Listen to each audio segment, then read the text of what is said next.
جو لوگ یہ کہتے ہیں نا کہ ہمارا دل نماز کے اندر نہیں لگتا، ہم نے بہت طریقے آزما لیے ہیں، بہت مولویوں کے پاس چلے گئے، بڑے بڑے علماء سے ہم نے رابطے کر لیے،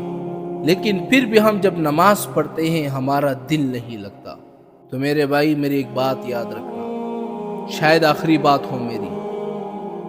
اس سے زیادہ میں آپ سے کچھ نہیں کہوں گا۔ اگر آج جو میں آپ کو طریقہ بتاؤں گا، اگر اس طریقے کے بعد آپ کا نماز کے اندر پھر بھی دل نہ لگے تو دنیا کی کوئی طاقت آپ کو بدل نہیں سکتی، کیونکہ یہ وہ طریقہ بتانے لگا ہوں جو حضور پاک صلی اللہ علیہ وسلم نے بیان فرمائی ہے۔ جب آپ اس طریقے کو کرو گے تو آپ کا دل نماز کے اندر لگنا شروع ہو جائے گا، آپ کو مزہ آنے لگے گا،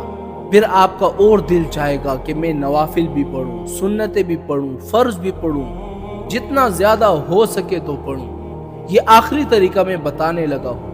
میں نے بہت سے لوگوں کو بہت سے طریقے بتائے ہیں نماز پڑھنے کے، لیکن اگر پھر بھی ان لوگوں کا دل نماز کے اندر نہیں لگتا تو پھر وہ بندہ جانے اور خدا جانے۔ وہ طریقہ کیا ہے کہ بندے کا نماز کے اندر دل لگنا شروع ہو جائے؟ وہ طریقہ یہ ہے کہ نبی اکرم صلی اللہ علیہ وسلم نے ارشاد فرمایا کہ دیکھو، اگر تمہارا دل نہ لگے نا نماز پڑھنے میں، تمہیں مزہ نہ آئے، تم بس ویسے کڑے ہوئے ہو، ٹائم پاس کر رہے ہو،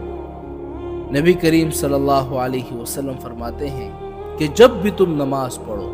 چاہے فرض پڑھو، فجر کی پڑھو، ظہر کی پڑھو، عصر کی پڑھو، مغرب کی پڑھو، عشاء کی پڑھو، چاہے سنتیں پڑھو، وتر پڑھو، نوافل پڑھو، اشراق کی نماز پڑھو، اے میرے مسلمان بھائی ایک بات یاد رکھنا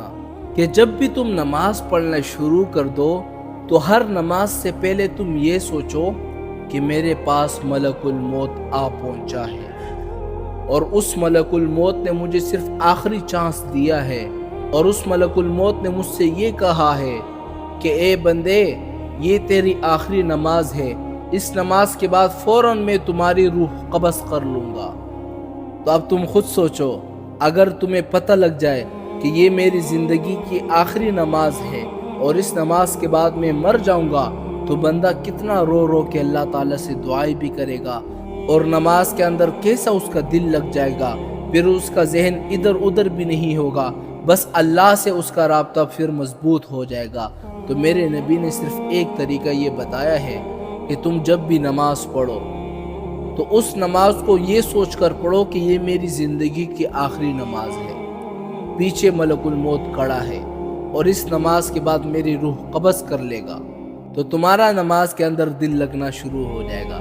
تو یہ وہ طریقہ تھا، یہ بس آخری طریقہ تھا۔ اگر اس طریقے کے بعد آپ کا دل پھر بھی نماز کے اندر نہیں لگتا تو پھر تم جانو اور خدا جانے۔